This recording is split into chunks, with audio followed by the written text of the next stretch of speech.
Bismillahirrahmanirrahim. Assalamualaikum warahmatullahi wabarakatuh. Innal hamdalillah nahmaduhu ta'ala wa nasta'inuhu wa nastaghfiruh wa na'udzu billahi min syururi anfusina wa min sayyiati a'malina. May yahdihillahu fala mudilla lahu wa may yudlilhu fala hadiya lahu. Asyhadu an la ilaha illallah wahdahu la syarika lah wa asyhadu anna Muhammadan 'abduhu wa rasuluhu alladzi la nabiyya ba'dah. Allahumma shalli wa sallim wa zid wa barik wa an'im 'ala nabiyyina wa rasulina wa maulana Muhammad sallallahu alaihi wasallam wa ala alihi wa sahbihi wa sallama tasliman mazida. Qala Allah Ta'ala fi kitabihil karim, a'udzu billahi minasy syaithanir rajim. Ya ayyuhalladzina amanu taqullaha haqqa tuqatih wa la tamutunna illa wa antum muslimun. Wa qala subhanahu wa ta'ala, ya ayyuhan nasu ittaqu rabbakumul ladzi khalaqakum min nafsin wahidah وخلق منها زوجها وبث منهما رجالا كثيرا ونساء واتقوا الله الذي تساءلون به والأرحام إن الله كان عليكم رقيبا.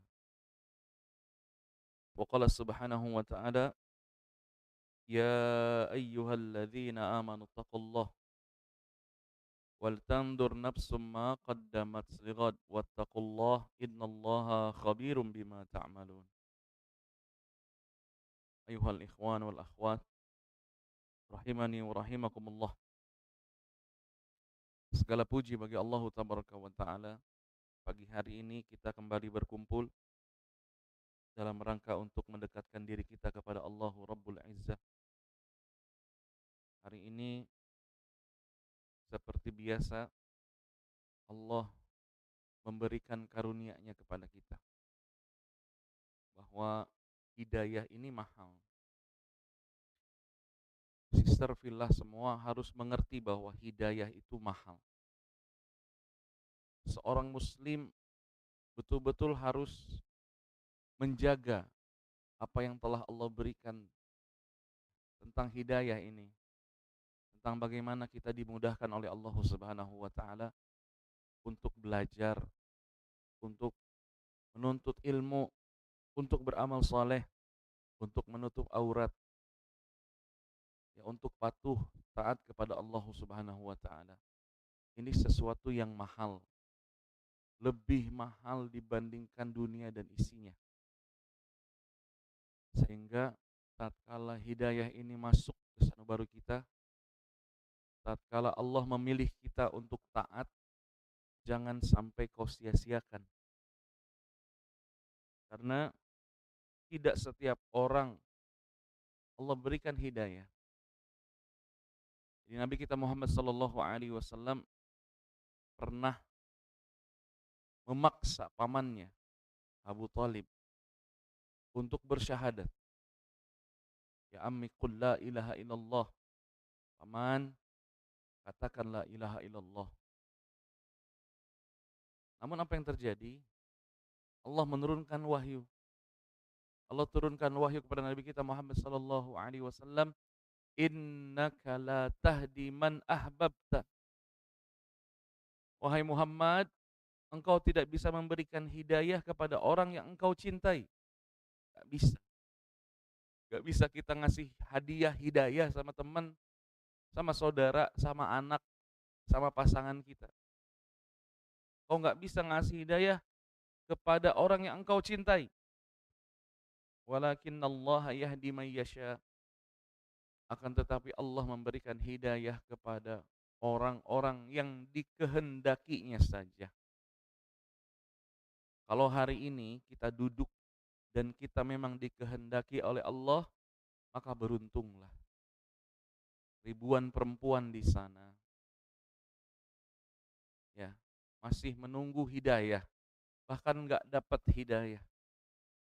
Maka beruntunglah, bersyukurlah dengan nikmat yang telah Allah berikan, dengan kita mengerti Islam dan ingin mengamalkan Islam tersebut.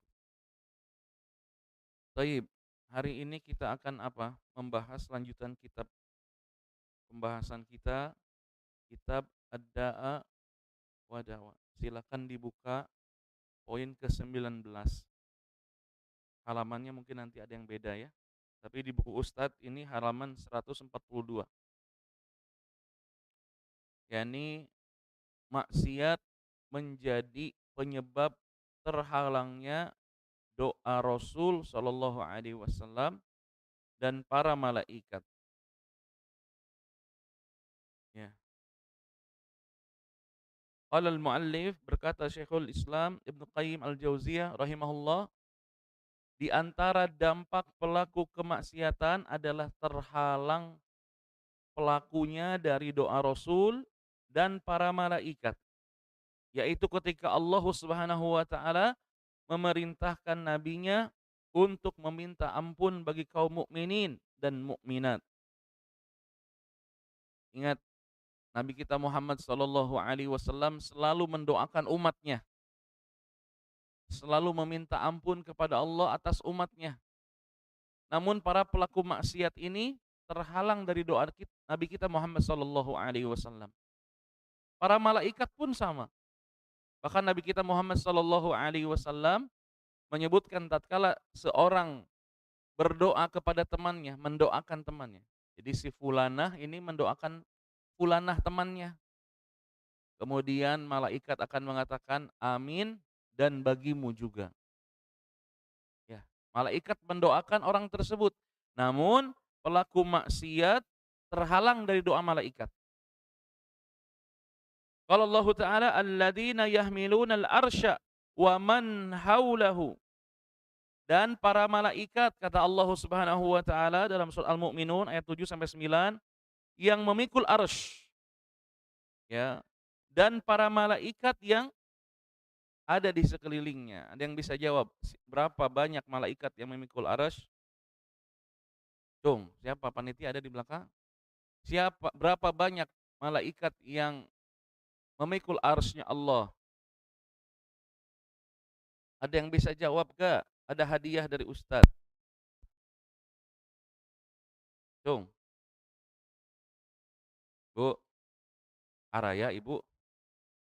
Ada atuh maknya teu aya. Sok. Berapa banyak malaikat yang memikul arsy? Jangan Google, jangan curang. Jangan Google weh. Pakai mic. Bismillah. Ada 4 Ustaz. Yakin? Insya Allah. Bener. Yang lain?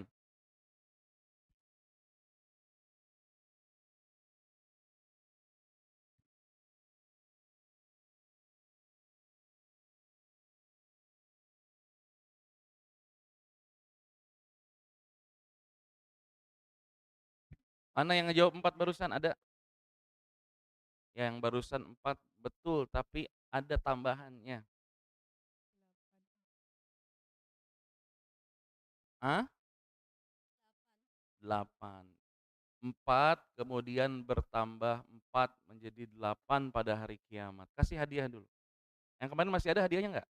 Ada Ustaz. Kasih dulu dah itu. Terus Ustadz udah janji sama akhwat yang nulis resumenya paling lengkap kemarin. Tolong kalau ada hadir dikasih ya. Ada hadiahnya? Masih ada? Hadiahnya sisa 2 yang kemarin Ustaz. Jadi yang barusan jawab sama yang kemarin resumenya paling lengkap yang Ustadz DM di Instagram itu kasih hadiah. Nanti di depan ada 3 buat hadiah lain. Baik. Jadi ada 4 kemudian menjadi 8 pada hari kiamat. Ditulis. Dan para malaikat yang memikul arsy dan yang di sekitarnya. Yusabbihuna bihamdi rabbihim. Yang bertasbih memuji Allah Subhanahu wa taala wa yu'minuna bih, dan beriman kepada Allah. Wa yastaghfiruna lilladzina amanu. Dan para malaikat ini makhluk-makhluk suci, tidak pernah melakukan kemaksiatan kepada Allah. Mereka yastaghfirun, mereka memohon ampun untuk siapa? Lilladzina amanu, untuk orang-orang yang beriman. Seraya berkata para malaikat ini, Rabbana wasi'ta kulla syai' rahmatan wa ilman faghfir lilladzina tabu wattaba'u sabilak wa qihim adzabul jahim. Ya Rabb, rahmati, ya, rahmat dan ilmu yang ada pada Engkau meliputi segala sesuatu. Maka berikanlah ampun kepada orang-orang yang bertaubat, yang mengikuti jalan Engkau, dan peliharalah mereka dari azab neraka yang menyala-nyala.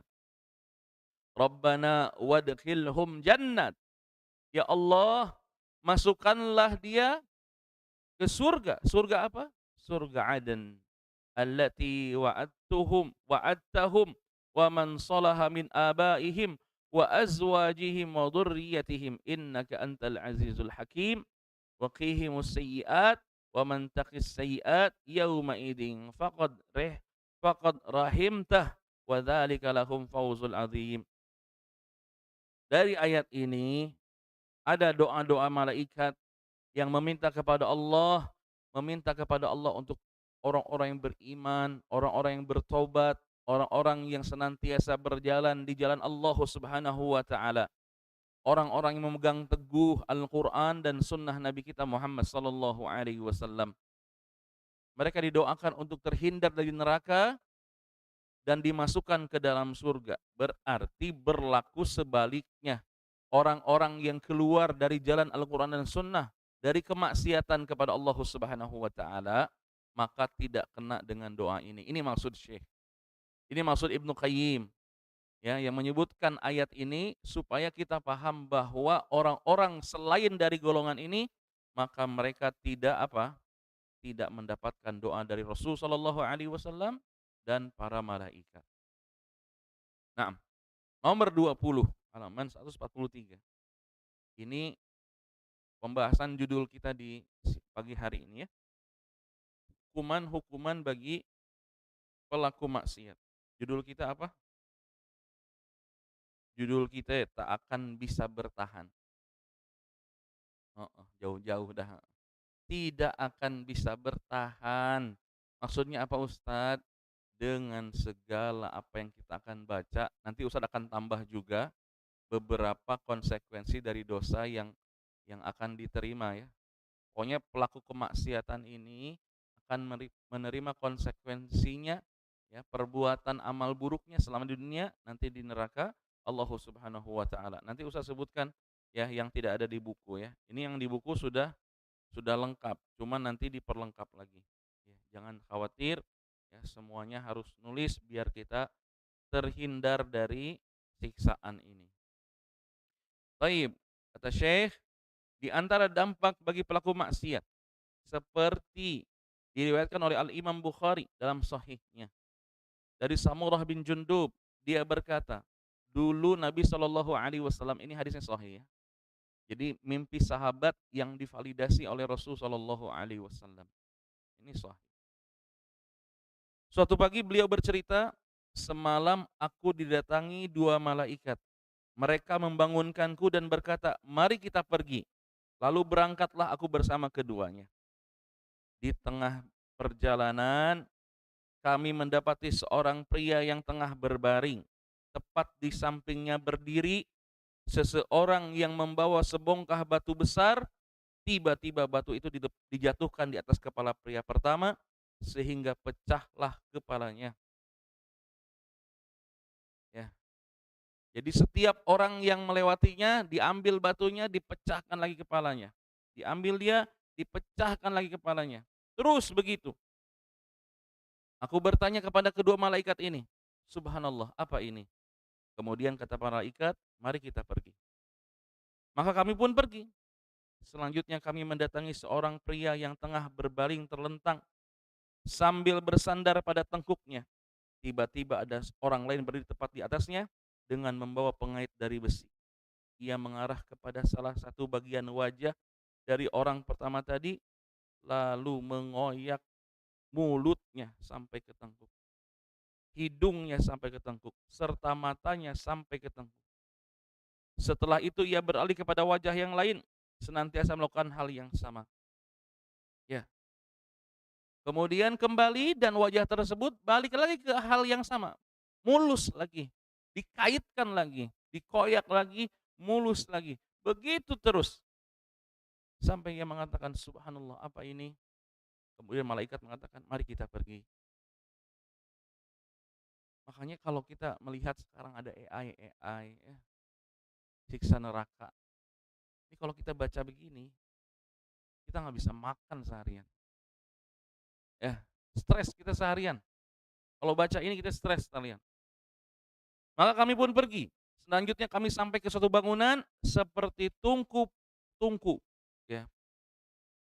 Nabi berkata sallallahu alaihi wasallam, terdengar darinya hiruk-pikuk dan suara-suara. Kemudian kami menengok ke dalamnya. Ternyata di dalamnya ada kaum pria dan wanita yang telanjang. Tiba-tiba muncullah kobaran api dari bawah mereka. Saat hal itu terjadi maka mereka berteriak-teriak. Maka aku bertanya, siapa itu? Siapa mereka itu? Kemudian malaikat mengatakan, mari kita pergi. Bayangkan kalau kita tiap hari melihat kayak gini, mampu kita bermaksiat? Enggak. Kok tiap hari kita ngelihat siksaan nih, mampu nggak kita bermaksiat? Tidak. Itu kenapa kalau kita membaca syariat Islam, ya, hukum had itu ya, hukum-hukum Islam bagi pencuri potong tangan, bagi yang zina dirajam, ya, dicambuk, nggak ada orang berani bermaksiat. Ya, nggak ada yang berani bermaksiat. Ini dilihat siksa nerakanya. Ya. Maka kami pergi. Setelah itu kami mendatangi sebuah sungai. Ya, Samurah mengira Nabi mengatakan warnanya merah seperti darah. Dalam sungai itu terdapat seseorang yang sedang berenang.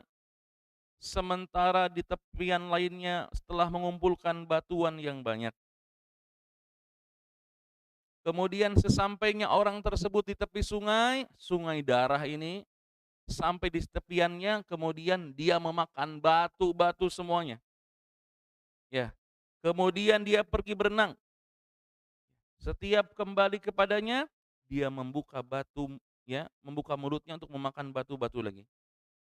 Aku pun bertanya, siapa kedua orang itu? Para malaikat mengatakan, mari kita pergi. Ya. Maka kami bergegas pergi. Sesudah itu kami mendatangi seorang pria yang buruk rupanya. Mungkin seburuk-buruk pria yang pernah kalian lihat. Di sisinya terdapat neraka. Bahkan dia mengorbankannya lalu mengitarinya.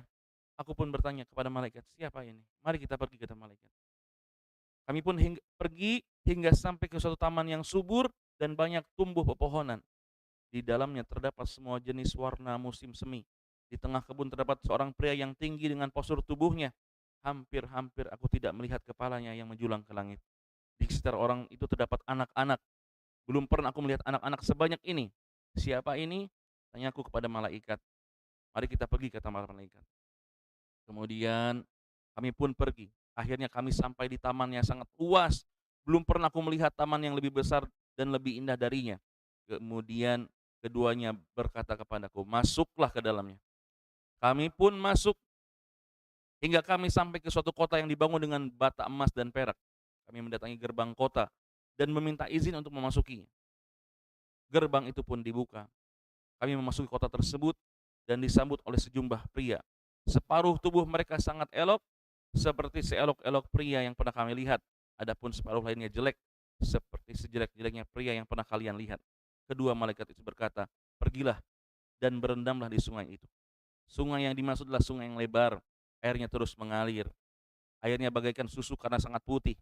Mereka pun pergi ke sungai tersebut, berendam di dalamnya, lalu kembali kepada kami. Tiba-tiba kejelekan yang terdapat pada tubuhnya lenyap seketika. Perawi berkata, kedua malaikat itu berkata kepadaku, ini adalah surga dan serta di sanalah tempat tinggalmu. Kemudian ada istana yang berwarna putih, ya. Itulah tempat tinggalmu. Tegas kedua malaikat tadi. Aku pun berkata kepada keduanya, semoga Allah memberkahi kalian. Keduanya pun membiarkanku sehingga aku berusaha memasukinya.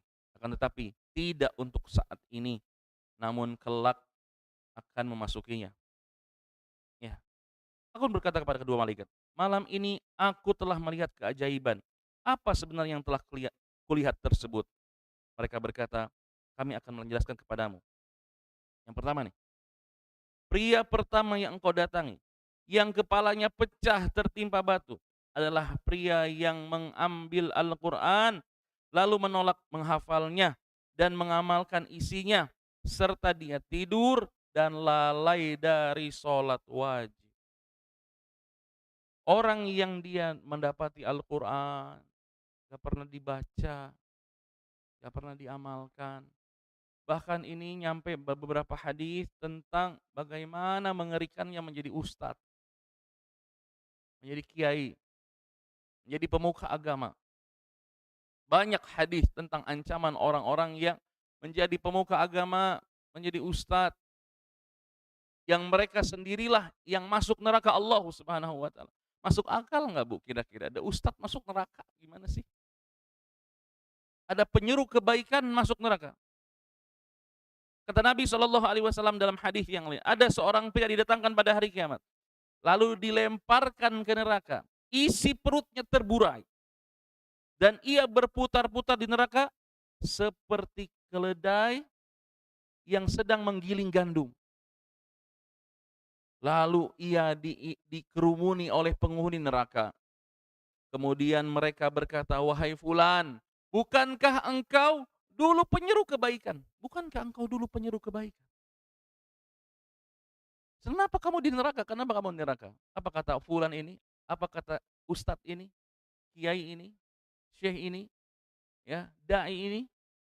Aku menyeru kebaikan kepada manusia dan aku tidak mengerjakannya. Dan aku melarang manusia untuk berbuat maksiat, tapi aku melaksanakannya. Subhanallah. Berat. Berat jadi ustadz. Berat jadi para penyeru kebaikan. Maka Allah mengatakan kabura maqtan indallah an taqulu ma la taf'alun. Kemurkaan besar di sisi Allah siapapun yang dia mengatakan kebenaran tapi dia tidak mengerjakannya. Berat Bu. Jadi ustadz dipikir gampang. Ngomong pukul 2 jam, 3 jam gitu. Enggak. Saya punya tanggung jawab untuk diri saya, keluarga, dan umat. Kebayang kalau ustadz modal joget. Kebayang kalau ustadz cuman modal apa? Jual air celupan jari. Gimana nanti di akhiratnya? Gimana nanti di akhiratnya? Ya salam. Makanya kalau ustadz banyak bilang Allahu a'lam, jangan dipikir ustadz ini bahlul, bodoh, enggak. Ketika ditanya ustadz apa hukum ini? Allahu a'lam. Mungkin ustadz belum siap untuk menjawabnya atau belum tahu memang ilmunya. Daripada sok tahu, daripada memberikan jawaban yang tidak pas dengan syariat, dia lebih mengatakan Allahu a'lam. Karena bagi para dai, para ustadz yang paham, benar-benar paham, maka dia akan berhati-hati dalam penyampaiannya. Ya, gak tebar pesona gitu loh. Kemudian tidak apa? Tidak menjadikan bahan dakwahnya sebagai ladang cuan, ladang duit. Ya, banyak seperti itu. Sehingga bertakwalah sama Allah. Orang-orang yang diancam neraka pertama kali adalah para penyeru kebaikan. Para qari, para ustadz. Ittaqillah. Kadang ustadz kalau baca begini pengen berhenti beneran. Benar. Tapi kita melihat bagaimana, ya Allah kuatkan saya, ya Allah bimbing saya untuk bisa membimbing umat ini ke jalan yang hak, dan kau bimbing aku ya istiqomah di jalan yang hak, mengerjakan semua yang pernah aku ucapkan, terhindar dari apa yang kau larang dan aku kerjakan. Tiap hari Ustaz berdoa seperti itu. Tiap hari kita mestinya berdoa seperti itu. Minta dibimbing sama Allah Subhanahu wa taala. Berat. Ustaz banyak godaannya, berat. Godaan internal dan eksternal berat. Ya minta istiqomah sama Allah. Ya, minta dikuatkan sama Allah. Kita ini memang yang mungkin paling tahu pertama kali hukum, tetapi bisa jadi kita ini menjadi orang yang pertama kali melanggar, ya waliyadzubillah. Ya, maka yang pertama kali diperlihatkan oleh Rasul sallallahu alaihi wasallam kepada kita adalah apa? Para penghafal Quran yang tidak mau menghafal Quran, tidak mau mengamalkan Al-Quran, tidak sholat. Kemudian pria selanjutnya yang engkau jumpai yang disobek dari mulut sampai ke tengkuk, dari hidung sampai ke tengkuk, dari mata sampai ke tengkuk adalah pria yang pada pagi hari keluar dari rumahnya lantas berbuat dusta dengan sebuah kedustaan sampai dusta tersebut merajalela atau menyebar ke seluruh dunia. Ya tukang bohong, ya, ya pria-pria pembohong. Kedustaannya menyebar sampai seluruh dunia. Tukang sebar hoaks, sekarang hoaks sudah sampai bisa sebar ke seluruh dunia. Yang seperti ini disiksa di neraka. Adapun ada kaum pria dan wanita yang telanjang di dalam bangunan seperti tungku, adalah para pezina. Pria yang berenang, yang disuapkan batu ke dalam mulutnya adalah orang yang memakan riba. Lelaki yang jelek bentuknya, yang berada di sisi neraka, serta mengorbankannya, lalu mengitarinya adalah malaikat Malik, penjaga neraka jahanam. Pria tinggi yang kau lihat yang bersama anak-anak itu adalah Nabi Ibrahim. Dan anak-anak yang mengitari Nabi Ibrahim adalah anak-anak yang meninggal dalam keadaan masih fitrah. Ya. Kemudian para sahabat bertanya, "Ya Rasulullah, apakah orang-orang anak-anak orang musyrikin yang dia wafat sebelum balik, apakah bersama Nabi Ibrahim?" Ya, kata Nabi SAW, begitupun anak-anak kaum musyrikin. Ya. Kaum yang separuhnya bagus, separuhnya elok, ya, separuhnya jelek, siapa itu? Dia adalah orang-orang yang mencampur amal soleh dengan amal buruk, lalu Allah memaafkan mereka. Bu, dari sini kita tahu nih, siksaan bagi pezina, dibakar di tungku api. Siksaan bagi pelaku apa? Pelaku riba. Ya kita ingatin, anak-anak kita yang udah mulai SMP, SMA, kuliah, takut sama Allah, takut sama siksaan Allah. Apalagi yang ngekos, ya. Jangan dikira bakalan semuanya berjalan baik-baik saja kalau kita membiarkan anak-anak kita. Ingat kita dulu kayak gimana, eh. Waduh, kalau bilang mau nakal-nakalan mah Ustad, apa sih nakal yang belum saya cobain? Banyak sekarang mamah-mamah, bapak-bapak yang menyesal anaknya tidak diperhatikan, fokus mencari uang, malah lari ke arah-arah maksiat. Ya salah. Tolong dikasih tahu, itu tanggung jawab kita sebagai orang tua. Jangan sampai, ya Allah, kemarin ana ada ngobrol sama satu orang, satu pasangan. Ini mungkin jadi pelajaran buat semua ya. Ternyata pasangan ini tidak tahu bahwa istrinya ini adalah anak di luar nikah. Jadi bapaknya nggak pernah ngasih tahu bahwa anak ini adalah anak di luar nikah. Ini anak udah nikah, udah anak dan seterusnya. Gimana status pernikahannya coba? Sedangkan kalau walinya tidak sah, ya nikahnya tidak sah. Lihat bagaimana dampak kemaksiatan, siksaannya udah bukan di akhirat lagi, di sini, di sini. Ribet jadinya. Ya, ada saya saksinya. Saya yang menikahkannya, saya yang menikahinnya.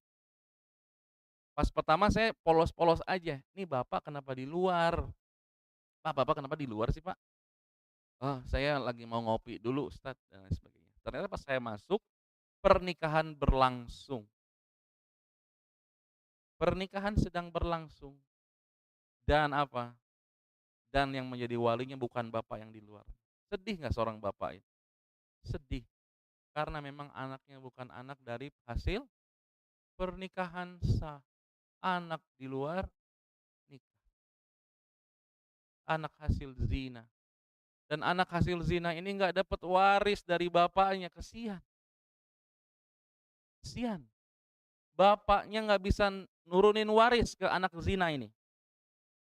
Ini gini nih dua pasangan nih, berzina, punya anak satu nih. Kemudian ini nikah, berdua nikah. Ini anak ini bin istrinya. Dari bapaknya nggak dapat waris apa-apa.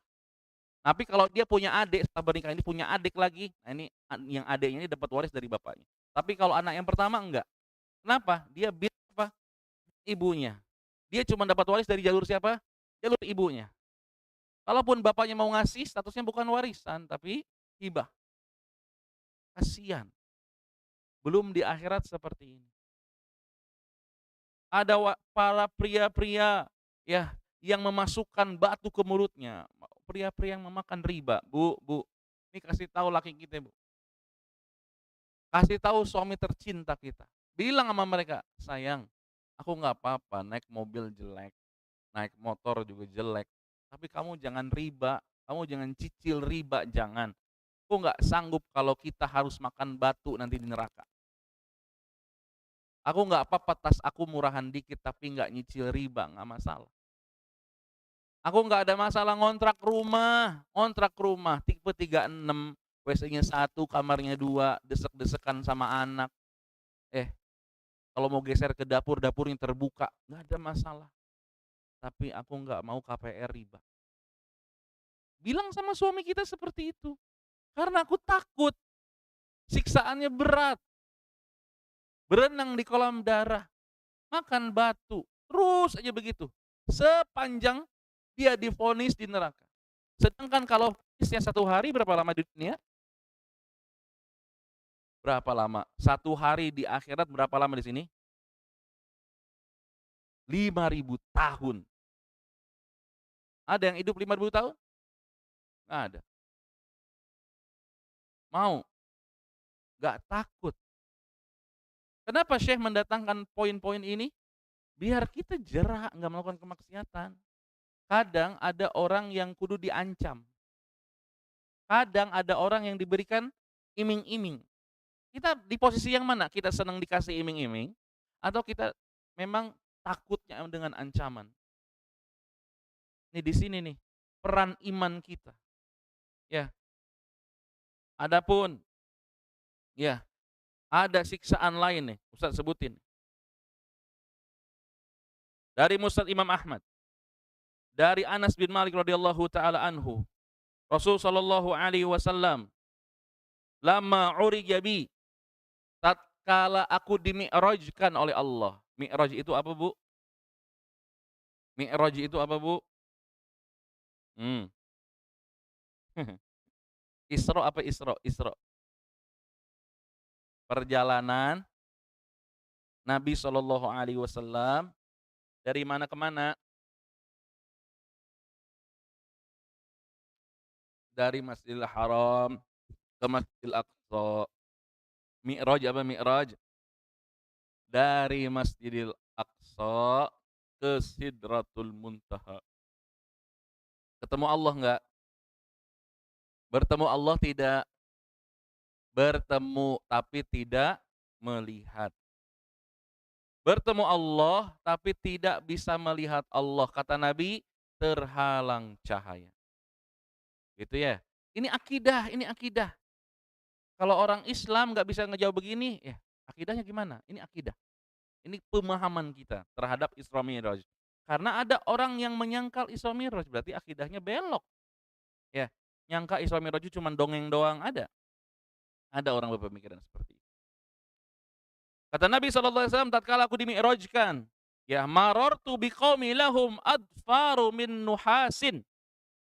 Aku melewati satu kaum yang memiliki kuku-kuku dari tembaga. Yahmusyuna wujuhahum wa sudurahum. Mereka menggunakan kuku cakar tadi untuk mencabik wajah dan dadanya sendiri. Fakultu, maka aku berkata, man haula'i ya Jibril? Siapa nih orang Jibril? Orang yang mencakar wajah dan dadanya. Qala haula'il ladzina ya'kuluna luhumun nas wa yaqauna fi a'radihim. Dengar. Jibril, siapa mereka? Jibril menjawab, mereka adalah orang-orang yang memakan daging manusia dan menodai kehormatannya. Apa yang maksudnya memakan daging manusia? Gibah. Ini konsekuensi penyiksaan orang gibah di akhirat, di neraka, dikasih kuku sama Allah, dikasih pedicure. Mau tuh. Kuku palsu dari tembaga, tapi buat nyakar wajah dan dadanya sendiri. Karena apa? Karena sering gibahin orang. sering gibahin orang. Apa itu gibah, Bu? Membicarakan kejelekan orang lain. Kemudian para sahabat nanya, "Ya Rasulullah, ini kalau kejelekan ini benar kejadian, ada kejelekannya." Apa kata Nabi SAW? "Kalau benar maka gibah. Kalau kau bohong, maka itu adalah tuduhan, itu fitnah." Maka dua-duanya tidak ada yang benar. Ngomongin orang nggak ada yang benar, ya, nggak ada yang benar. Baik. Kemudian kata Nabi SAW, "Uritun nar fa aktsaru ahlihan nisa." Kata Nabi, "Aku diperlihatkan neraka dan kebanyakan penghuninya perempuan." Ini dengerin, Bu. Bu, ini dengerin, ini nasihat tanda cinta, ya. Bukan karena pengen, ngebully ibu, bukan. Ini mengingatkan, ustadz ngingetin, ya. Kalau ustadz punya salah, ibu boleh ngingetin, ya. Semua orang boleh ngingetin kita, karena agama ini nasehat, ya, murid ke guru, guru ke murid, boleh boleh menasehati, dengan cara yang indah, hikmah, dengan bijak. Bu, Nabi mengatakan, "Aku diperlihatkan neraka, kebanyakan isinya perempuan." Sahabat nanya, "Ya Rasulullah, ayakfurnallah, mereka kufur sama Allah?" Kata Nabi SAW, "Yakfurnal ashir." Mereka kufur sama suaminya. Bagaimana bentuk kufurnya? Bentuk kufurnya bagaimana? Para istri bentuk kufur sama suaminya, suaminya mengerjakan pekerjaan yang baik selama setahun penuh. Sepanjang pernikahan, nah ini suami nggak punya aib sama istrinya. Berbuat baik, ya Allah sempurna ini suami. Tapi tatkala melakukan sebuah kesalahan, kemudian istrinya mengatakan, "Aku tidak pernah melihat kebaikan satupun dari kamu, Mas. Kamu tuh selalu nyakitin, Mas. Kamu tuh selalu bikin aku sakit hati. Kamu tuh jahat." Suka begitu sama suami. Padahal coba lihat tangannya. Cincinnya ada berapa? Gelangnya ada berapa? Dari siapa? Dari si Bebek. Tas yang lagi dipakai, baju yang lagi dipakai, kerudung yang lagi nempel dari siapa? Dari suami. Ya mungkin ada di antara ibu-ibu ada yang single fighter, Ustadz tahu. Gak dibeliin suami, Ustadz tahu. Ya, tapi ini contoh buat orang-orang yang punya laki, terus gak bersyukur sama suaminya. Ini ada konsekuensinya di akhirat. Bu, pernah nggak nyium tangan suami bilang makasih gitu loh. Kalau kamu punya salah, aku punya salah, aku maafin.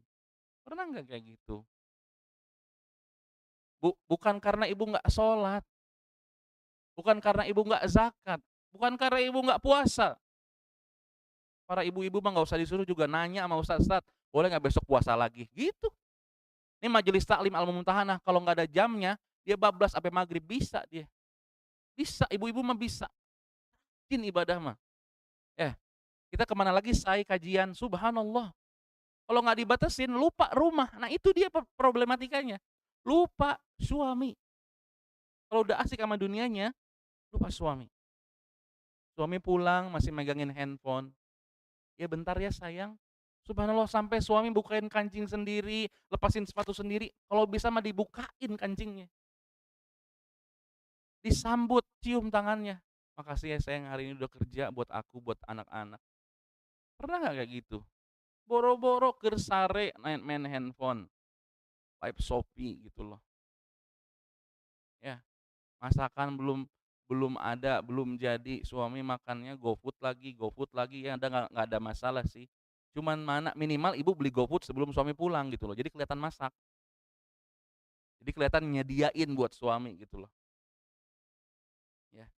Jangan nggak usah ngeliatin perempuan-perempuan yang minta kesetaraan, memang tugasnya begitu, ya, memang tugasnya begitu.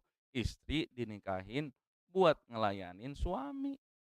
Bukan jadi pembantu ya, nih dengerin nih, jangan salah tanggap. Istri dinikahin sama suami bukan jadi pembantu, tapi buat ngelayanin suami. Ibu diambil dari bapaknya, dari bapak ibu, sekarang dinikahin sama si ayang, itu buat ngelayanin dia, buat ngurus anak-anak, bukan jadi pembokat, bukan. Jadi tugas rumah itu tugas manusia, bukan tugas istri, paham nggak? Jadi kalau kali-kali mah boleh, "Sayang atuh kamueun yang ngepel, aku yang nyuci piring, kamu yang nyuci piring, aku yang nyuci baju." Boleh boleh seperti itu. Cuman jangan pernah mengatakan, "Kamu nggak pernah berbuat baik sama aku." Itu nggak boleh. Itu ada konsekuensi dosanya. Baik. Dalam hadis yang lain, "Kullu muskirin kullu muskirin haram." Kata Nabi sallallahu alaihi wasallam, "Kullu muskirin haram, wa inna Allah azza wa jalla ahida ila man syaribal muskirat an yasqiyahu min tinah al-khabali." Setiap yang membaukan itu haram, kata Nabi sallallahu alaihi wasallam. Sesungguhnya Allah berjanji terhadap siapa saja yang meminum-minum yang memabukkan, bahwa ia akan diberi minum dari tinadul khabal. Qila wa ma tinatul khabal ya Rasulullah? Qala buraqu ahlin nar au usaratu ahlin nar. Orang yang minum khamr di dunia, nggak minum khamr di akhirat. Sedangkan orang yang nggak minum khamr di dunia, minum khamr di akhirat. Mau yang mana? Mau yang nggak minum khamr. Harusnya kita menahan diri untuk tidak minum khamr. Bukan hanya laki-laki yang pecandu khamr, ada kalanya perempuan mencandui khamr, ada banyak, banyak. Enakan mana khamr sama susu jahe? Enakan mana? Coba Ustadz nanya. Susu jahe enak, sama-sama anget. Kalau nyari anget, sama-sama anget. Enakan mana itu Just Juice ya, Nutrisari sama Homer coba, sama Tequila Ustaz tanya. Enak Nutrisari, enak ini nih, nih, Imbus, udah sehat ya, rasa jeruk coba. Ustaz lagi sakit doain ya, doain sembuh. Baru pulang kemarin touring dari Jakarta, subhanallah. Ini lebih baik, ini lebih sehat. Zero kalori. Coba, coba kalau minum Homer, udah perut buncit, ya empedu rusak, ya kebakar lambung, jantung nggak sehat, pembuluh darah tersumbat, udah banyak itu ya konsekuensi dunianya. Belum di akhirat.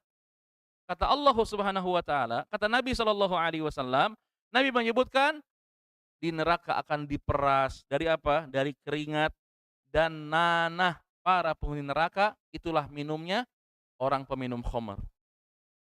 Jadi minumnya nanti di neraka minumnya apa? Keringat sama nanahnya penghuni neraka.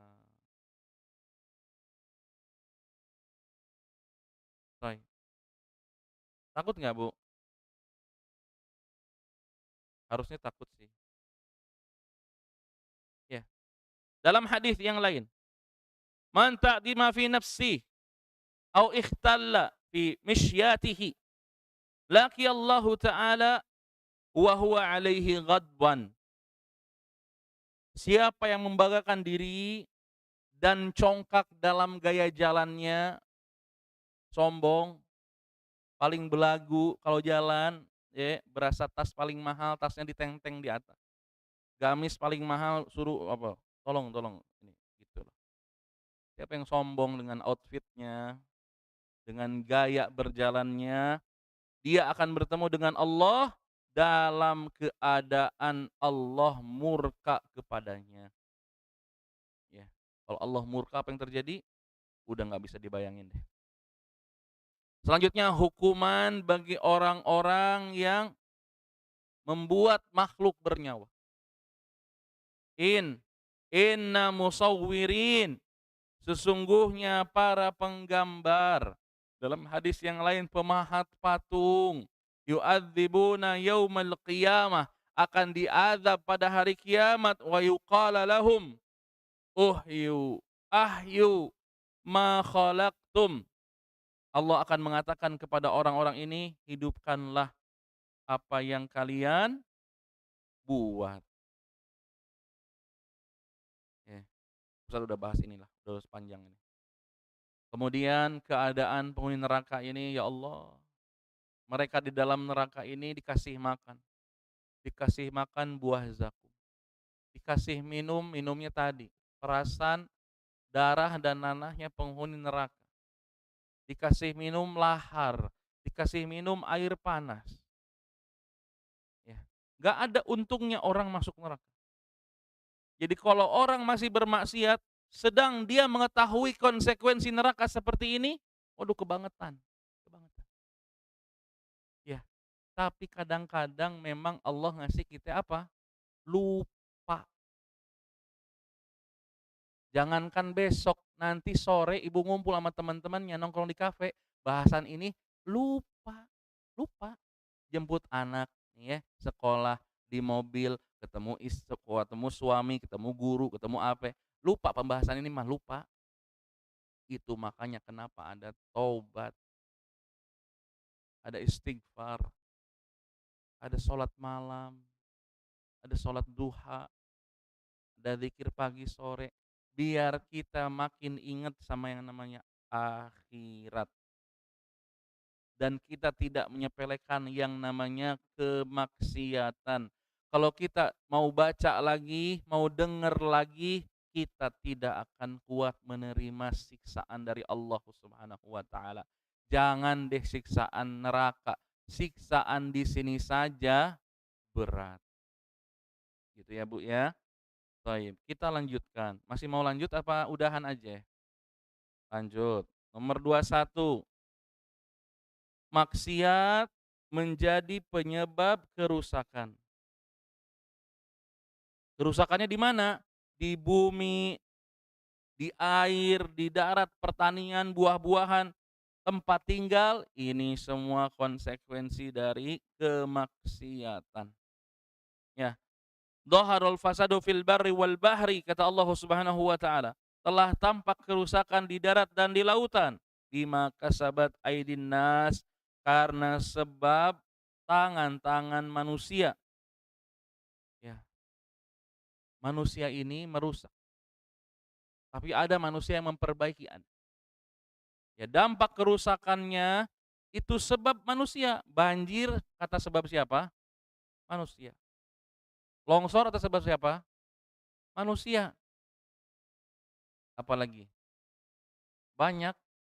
Banyak semua yang terjadi ini karena dampak dosa manusia. Bahkan perkebunan-perkebunan, hewan-hewan ternak yang mati mendadak, perkebunan-perkebunan, usaha yang tiba-tiba anjlok. Bu, kalau ibu punya usaha, kemudian tiba-tiba anjlok merosot banget, hati-hati ada kemaksiatan di dalam usaha tersebut. Ada teman saya punya usaha, pegawainya macem-macem. Ada pegawai judi lah, pegawai zina lah. Ada yang begitu, berdampak sama usahanya. Ustaz, pusing kita usaha gini gini gini gini. Coba saya tanya, coba ada pegawai nggak yang begitu, yang lakuin kemaksiatan? Yang maksiatnya itu bukan maksiat sendirian ya, bukan. Maksiat yang gede gitu loh, apa, terpampang nyata gitu loh. Mabok gitu, di toko apa gimana gitu. Coba cari tahu, ternyata uletnya dikeluarin, maju lagi. Makanya kalau kita punya usaha, minimal tuh ditempel. Ditempel di depan komputer karyawan, di gerbang pintunya, tempel. Jangan lupa sholat. Kamu udah zikir apa belum gitu loh. Jangan sampai ternyata ini owner udah pada soleh gitu loh. Tapi pekerjanya, pegawainya masih ada kemaksiatan, nggak sholat lah, nggak nutup aurat lah. Tolong diatur seperti itu. Walaupun lagi rame sekarang. Syarat terima kerja, rajin sholat, nutup aurat, subhanallah. Padahal kan syarat umum. Bagi kita pengusaha muslim, kudu ada bedanya sama yang lain. Karena kita nggak mau kerusakan ada di perusahaan kita gara-gara kemaksiatan yang terjadi. Udah jelas mah riba mah udah jelas. Owner selingkuh udah jelas itu maksiatnya pasti ada kelihatan, dan apa runtuh perusahaannya udah jelas itu.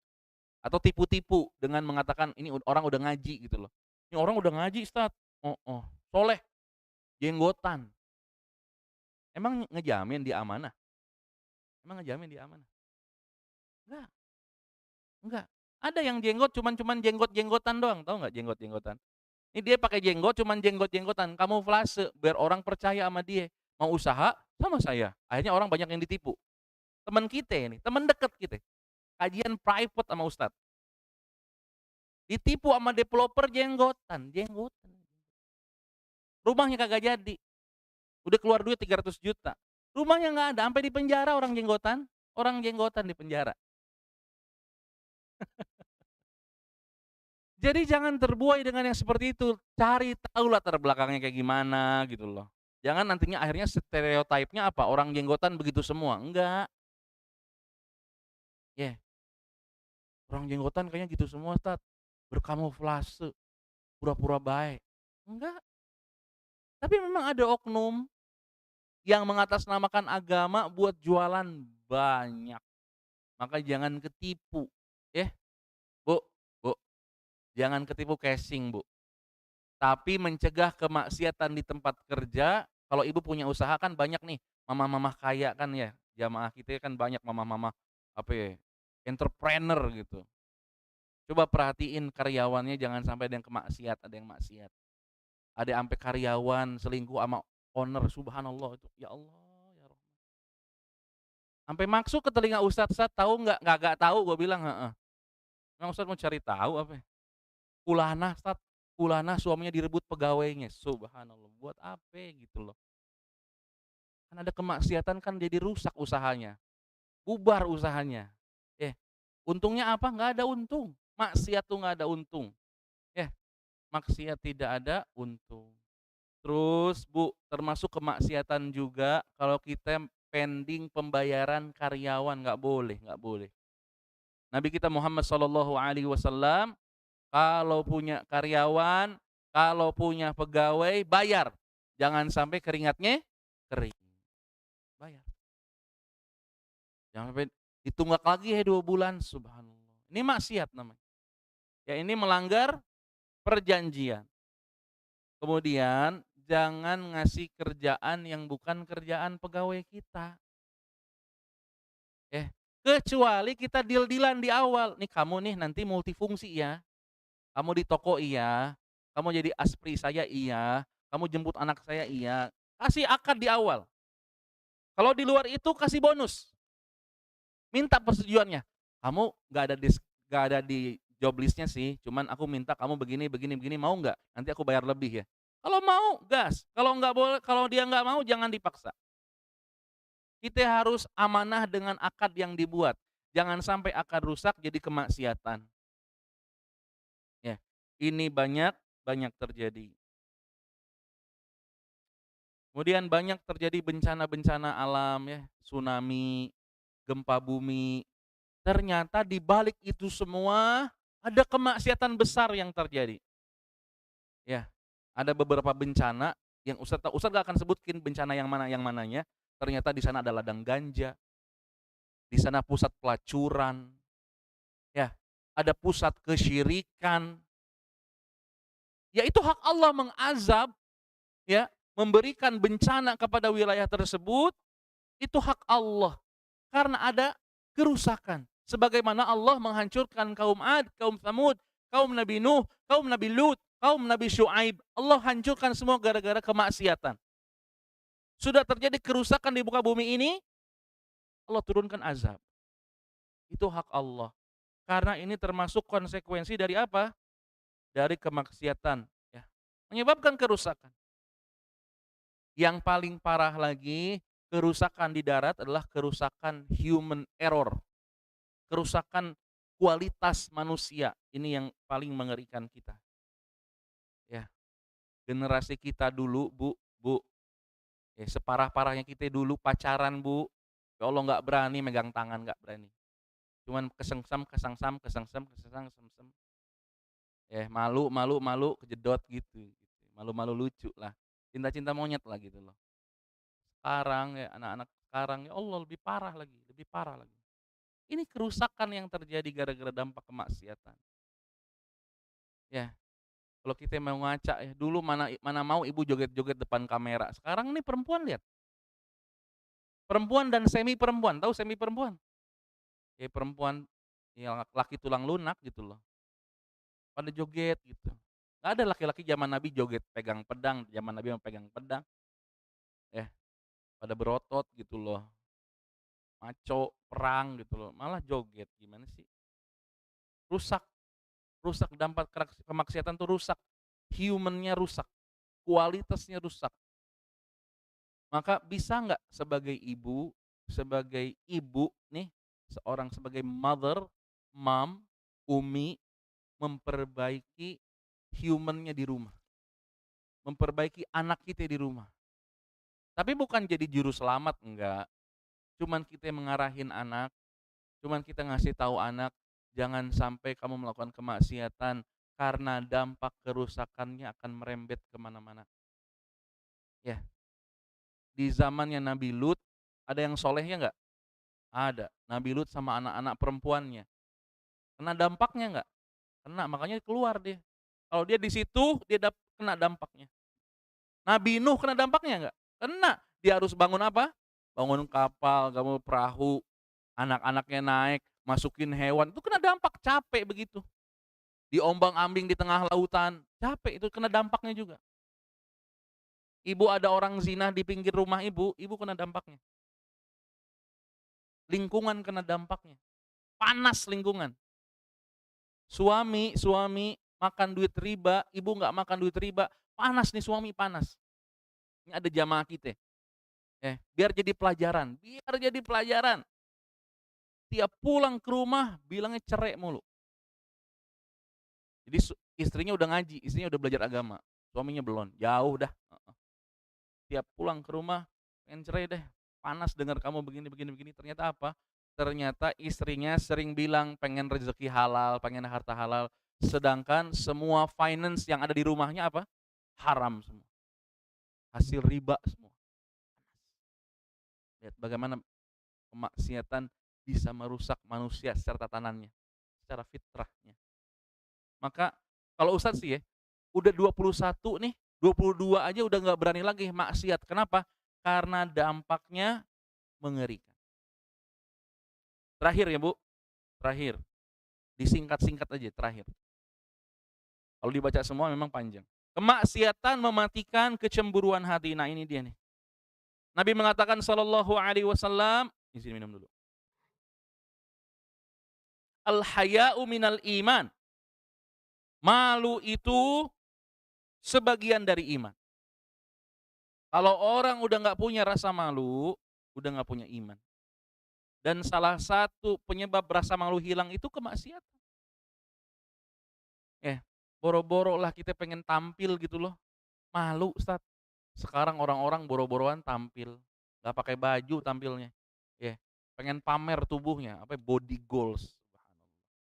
Ibu ngapain Sis? Kenapa nge-gym? Biar body goals, biar bisa share di Instagram. Buat apa? Buat apa? Gak ada rasa malu. Perempuan tuh memang kudu rasa malunya lebih tinggi dibanding laki-laki. Harusnya. Lihat. Ya ummata Muhammadin, kata Nabi SAW.